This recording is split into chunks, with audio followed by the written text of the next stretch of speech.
Don't you, Douglas Carswell? You voted in favour of them. I voted with the government on this, yes, but I'm also supporting Frank Field's amendments, and let me explain why. Right. So you've had a change of heart a bit on this? No, not at all. It's absolutely vital that we stop the taxpayer from subsidising low pay. There are a lot of big corporate interests who at the moment have their payrolls subsidised by the taxpayer. That's wrong. That has to change. So employers should pay more, which is what the government has said it's trying to do. So that needs to be done. But at the same time, and we've been here before, in 2010, when George Osborne tried to change the child benefits, unfortunately, there was a cliff edge effect, if you like. And what Frank has very sensibly done is said, can we do something to make the process of introduction a little bit gentler? He's creating a new cliff edge, though, really. No, it's actually, if you look at the details, it's actually going to be much gentler. And I think this is, people who want welfare reform like I do, I think should look seriously at what Frank's suggesting, because it gives welfare reform a good name, and I think it makes it harder for critics of welfare reform, who frankly aren't being fiscally and we'll come to Dawn again, because I'm being realistic about this. I think if you look at what Frank is suggesting, it makes it easier to justify welfare reform, and it doesn't discredit the idea of reform to the tax credit system. Right. Let me come back to my original question, because you wanted to raise those issues with Liam Fox. If John McDonnell is promising to reverse the cuts, how will he pay for them?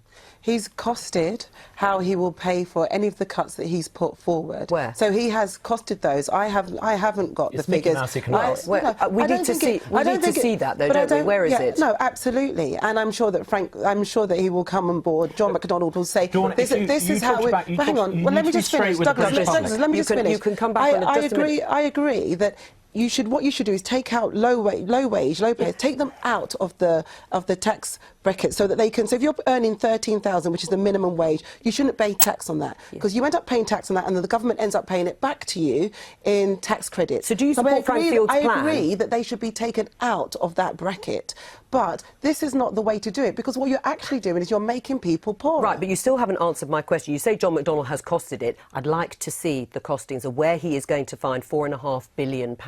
That's the saving from these tax credit changes. Yeah, and Joe, I haven't got the figures in front of me. Do you think it was wise to promise that before actually specifying where that money was going to come from? I'm sure that he has got those figures, and I'm sure he's working through those figures, because there's one thing for sure, there's a different way to do this, and we know that there is a different way to do this. The Tories have the way to do it, and that's on the backs of the poor. And it's not saying that they're not economically competent, and I just think it's wrong to do that, and it's wrong. MPs need to be straight with the British public. You cannot continue to have a country where big corporate payrolls are subsidised by the taxpayer. It keeps people in poverty. It's fundamentally bad economics and unethical. That's why we should raise the living wage, but reduce the extent to which the taxpayer subsidises low pay. Right. Where would you?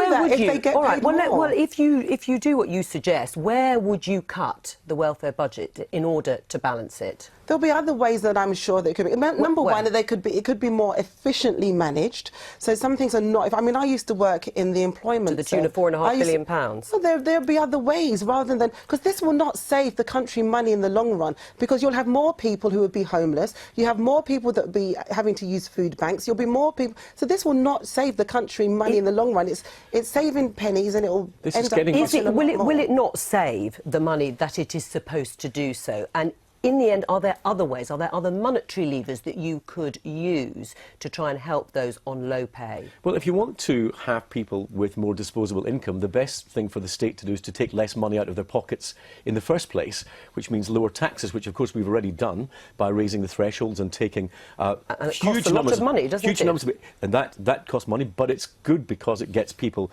rewarded for actually working. Douglas is right. We have to stop this incentive of taxpayers subsidising big corporates. I think we all agree with that. And we need to change the way our society works. But we have to be realistic that we cannot continue to live beyond our means. Well, we're just having this discussion as though we're in a fiscally neutral position. We're massively overspending as a country still. The government is trying to get it down, and the Labour Party are resorting to Mickey Mouse economics when they're telling us, that was my absolutely. And it wasn't, and you weren't the originator of that either, Douglas. Let's not all claim. But you cannot have a situation where you can move to a higher wage economy, a lower tax economy, unless you're willing to control your overall spending. And if this is a relatively small in terms of public spending contribution, it's not small for the people who are going to struggle and suffer as a result. It takes us back to the 2008 levels, which was hardly a time of penury under Labour. And since then, we've seen wages rise, we've seen inflation down, we've seen tax thresholds rise, and that has all helped people move in the economy in the correct direction. Now, no one's suggesting this can be a painless process, this total correction to our economy. But I go back to the point, we need to understand that we can't continue to... Top instead of starting because there are... Let me give you a tiny example. I'll give you a tiny example of where it's been done. Last point for you, and then Dawn, I'll give you the final one, then we must finish. If, for example, one thing that Labour quite often talk about is, you must bear down on the buy-to-let people. Under George Osborne's last budget, those on buy-to-let see their tax very considerably increased to the extent that they will say we're being taxed out of existence. Well, for the first time, I mean, people, we're having a different discussion. I'm going to give you the final word and then we've got to... I was going to say we could tackle tax avoidance, we could tackle duty, we can tackle duty fraud that hasn't been tackled. That would bring in £1 billion into the economy. There's lots of different ways that you can... Dawn Butler, the low-hanging fruit has probably gone by now. But anyway, Frank's amendment. That would solve a lot of it. Right, yeah. So, are you going to support it? Yes, I Will think you support it? Will you support it? If I'm going to have a good read at it first. Oh, right. Oh, well, then we might have got... You didn't, frankly, have the balls to put country before party.